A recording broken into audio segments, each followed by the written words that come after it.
When it comes to wealth and success, many people immediately think of accumulating assets, seeking big opportunities, and achieving personal accomplishments. But is wealth really just that? In this video, we will explore a completely new perspective on the concept of wealth, based on the profound teachings of the Buddha. You will be surprised to learn that the Buddha was not only a great spiritual leader, but also a teacher with lessons on how to achieve wealth in a humane and sustainable way.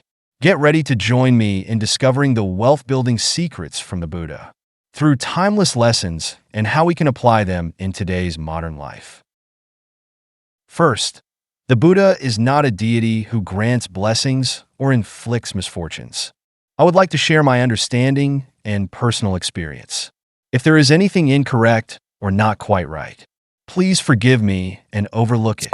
If you find something reasonable, reflect on it and seek the truth for yourself. Firstly, many people mistakenly think that the Buddha does not encourage his disciples to become wealthy. On the contrary, he encourages and even guides his students to achieve wealth.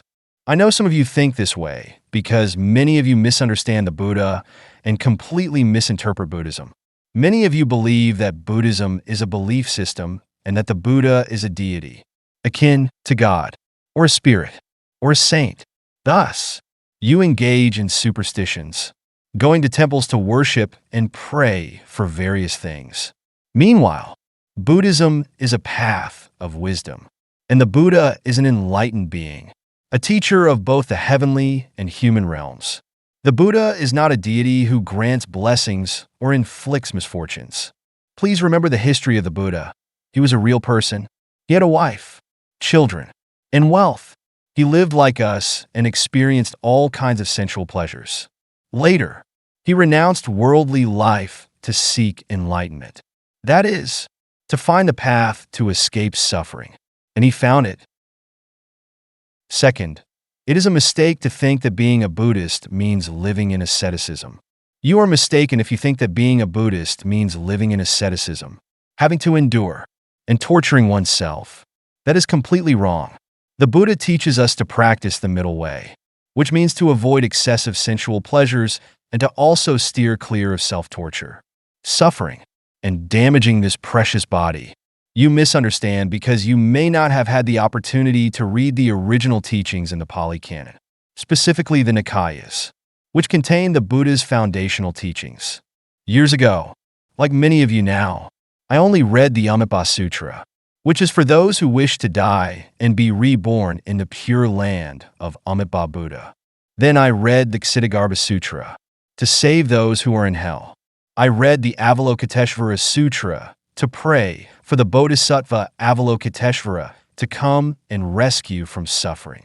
I also read the Medicine Buddha Sutra to invoke the Medicine Buddha for healing because I was sick. All of these sutras are included in the daily chanting sutras book that every temple has, and the monks along with Buddhists chant day and night. However, these sutras are mostly in foreign languages, and I hardly understood them. I feel compassion for my past self and for all of you today. Third, do not use medicine for kidney disease to treat gynecological issues. The Buddhist scriptures contain a vast array of teachings. Each discourse by the Buddha is tailored for specific audiences. The teachings for the sick differ from those for entrepreneurs. Those for teachers are different from those for farmers. And the teachings for a butcher who kills are different from those for students.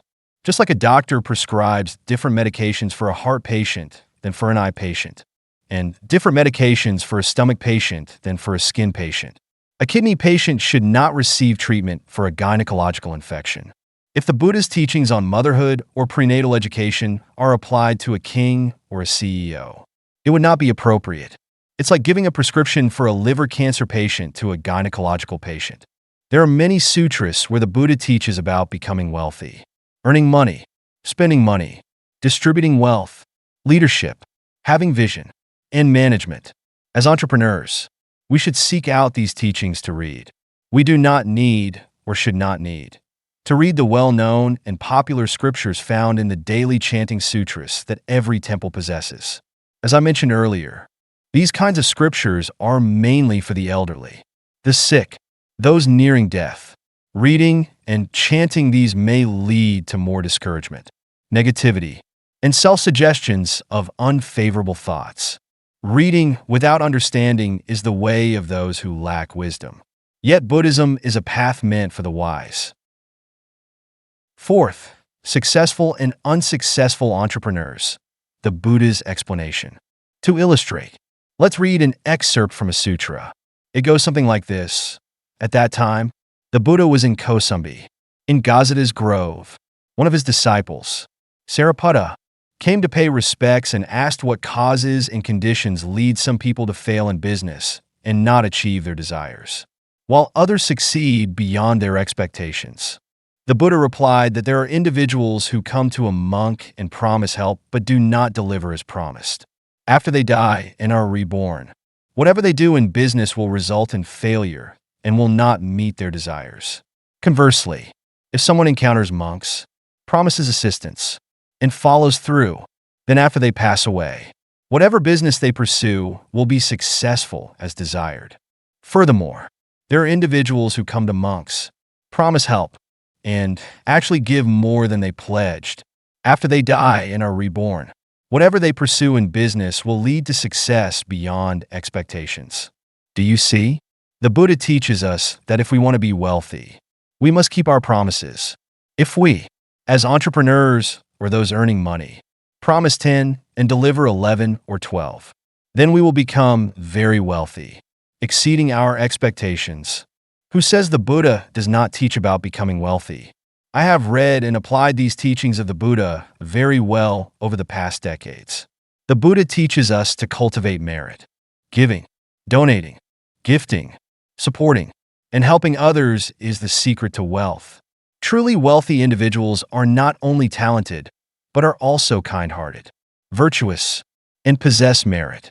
As entrepreneurs, we should also reflect on the Buddha's teachings regarding donations. Donations must be made in the right way, at the right time, and to the right people.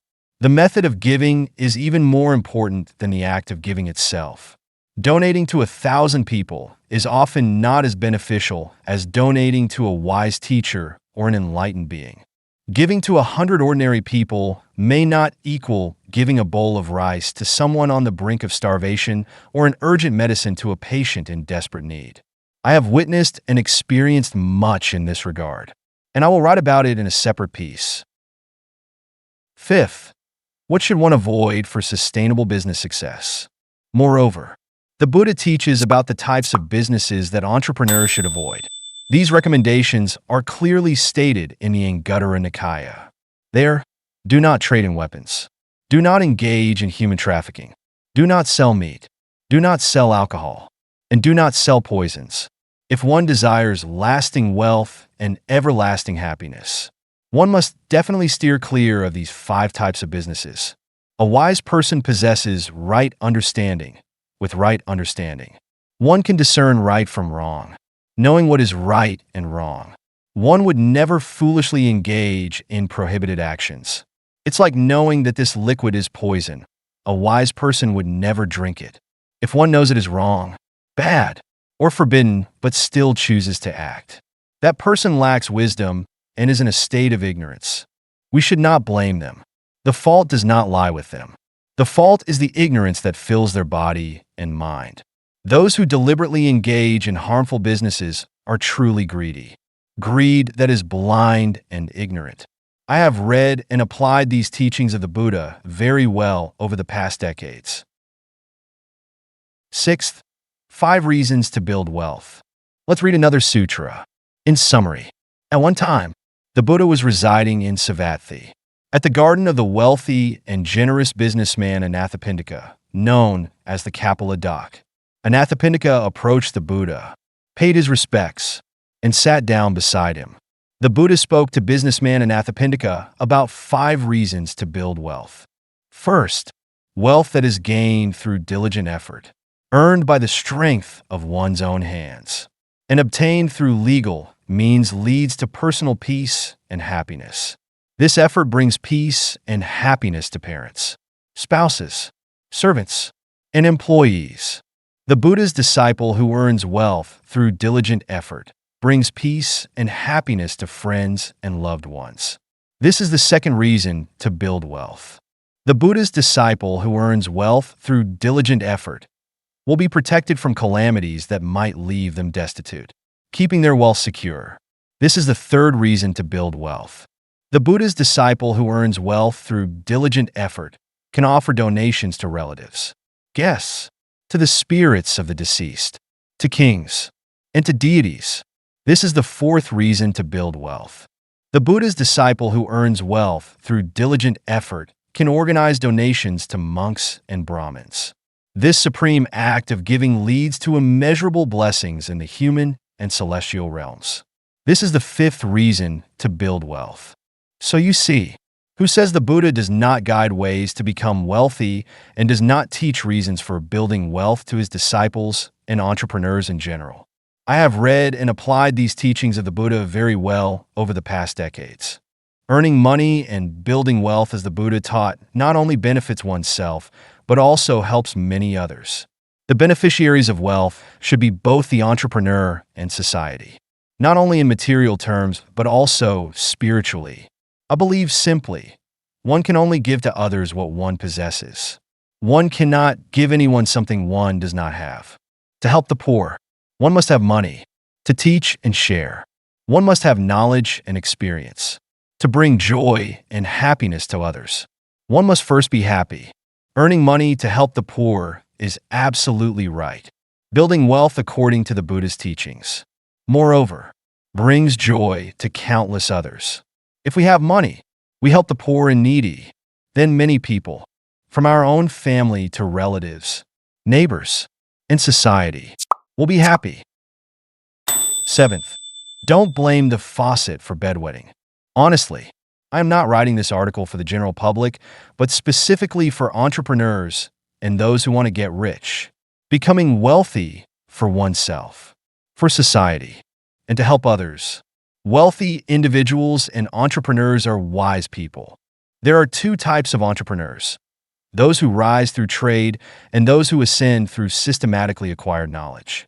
The first group opens restaurants because they know how to cook or starts construction companies because they know how to build. If these entrepreneurs do not acquire leadership and management knowledge, they will eventually go out of business. Many entrepreneurs in this group, if they are not vigilant, may easily fall into superstition. They go to temples, worship the Buddha, and place fruit on the altar, hoping for success. If they succeed, they rejoice. If they fail, they blame others. These entrepreneurs need to immediately change their superstitious habits. Don't go to the temple to bargain with the Buddha. Don't think that bringing a bouquet, a plate of fruit, or some money to the temple will exchange for wealth. One must serve to lead with mind, heart, and courage, as the titles of two books suggest. One needs to rely on oneself. Do not place the blame elsewhere. They need to learn fundamental skills, as summarized in books about leadership techniques, management techniques, rhetoric techniques, and interpersonal skills. We must know how to choose the right path for ourselves and have enough knowledge to step confidently towards wealth. If you wet the bed, it's because of weak kidneys. If you wet the bed, it's due to drinking too much water before going to sleep. If you wet the bed, it's due to health issues. If you wet the bed, it's due to bad habits. It's not anyone else's fault. Don't blame the faucet unfairly. Eighth, is Mark Zuckerberg truly an outstanding student of the Buddha? As an entrepreneur and someone who strives for wealth, I always think about and learn from my teacher, the Buddha. I constantly look to him to learn his admirable qualities, especially passion and resilience. He dared to leave his son, wife, and the palace filled with riches and beautiful women to seek enlightenment in the deep forest. He had an intense passion to pursue truth and was determined to find his path. And he succeeded. Whenever I feel discouraged, I often reflect on him, rereading his teachings in the Buddhist scriptures, specifically the 21 volumes of the Nikaya, to regain my spirit, motivation, and direction. I also have two books that I always recommend to everyone, not just entrepreneurs, which are PQ, the Passion Quotient, and AQ, the Adversity Quotient. They are incredibly effective. I want to talk about other wealth-building role models. Those who have read, learned, and successfully applied the Buddhist teachings in managing their businesses and lives. They know how to build wealth and share unconditionally. One such person is Mark Elliott Zuckerberg. He created Facebook to provide a playground for society, which we all use and benefit from. He gives a lot away. Most of his wealth is donated to charity. Is he truly an outstanding student of the Buddha? Has he ever boasted about being a Buddhist or a follower of the Buddha? Meanwhile, many people proclaim themselves as followers of the Buddha, yet their spirit of giving pales in comparison to Mark's. Have you read Steve Jobs, The Journey from Rich Kid to Exceptional Leader? If you have, did you learn the simple and clear leadership and wealth-building secrets from him and his spirit of service and giving, which is very Buddhist? Did you notice the two co-founders of the largest search engine in the world, Larry Page and Sergey Brin?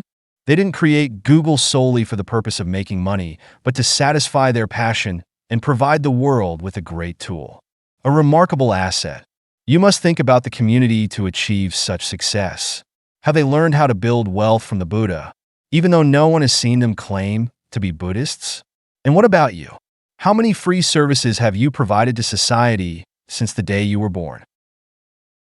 One of the best and most accurate teachers on wealth is the Buddha. Naturally, I remember my teacher and many other meditators, especially the small, skinny figure of Zen master Adamasara. He is a spiritual leader and a teacher, inspiring more than 3,000 meditators at the Thabawar Meditation Center in Myanmar. He is also a builder of roads, houses, water supply systems, schools, and clinics, creating jobs for 2 impoverished villages, each with about 15,000 residents in Myanmar. But Zen master Adamasara doesn't worry about himself. He only eats 1 vegetarian meal a day. That is the spirit of service. He is a monk, Asem Mustir, who doesn't seek wealth, but is perhaps wealthier than many of us, through study and experience. I firmly believe that one of the best and most accurate teachers on wealth is the Buddha. It is simple and easy to practice, yet incredibly profound and mysterious. I hope you read this article carefully to apply it, and look around you for role models among wealthy entrepreneurs who embody the teachings of the Buddha. The Buddha teaches us how to achieve legitimate wealth, wealth that lasts not just for one lifetime, but for countless lifetimes. The question is whether you know this, and whether you know it correctly. Once you know, are you determined to practice it? I believe you will answer yes, because in my opinion, you are wise. If you find these lessons valuable and want to apply them in your life and work, start with the smallest things. Seek inner peace, learn to give, and always serve others with all your heart and intellect. If you are an entrepreneur, ask yourself, how can I not only enrich myself but also create value for society? Apply the lessons from the Buddha and from successful entrepreneurs to build a business that is not only financially strong but also ethically sustainable. Don't hesitate to share this video with your friends to spread the valuable lessons of Buddhism into life and business. Thank you for watching the video, and I look forward to seeing you in the next interesting topics.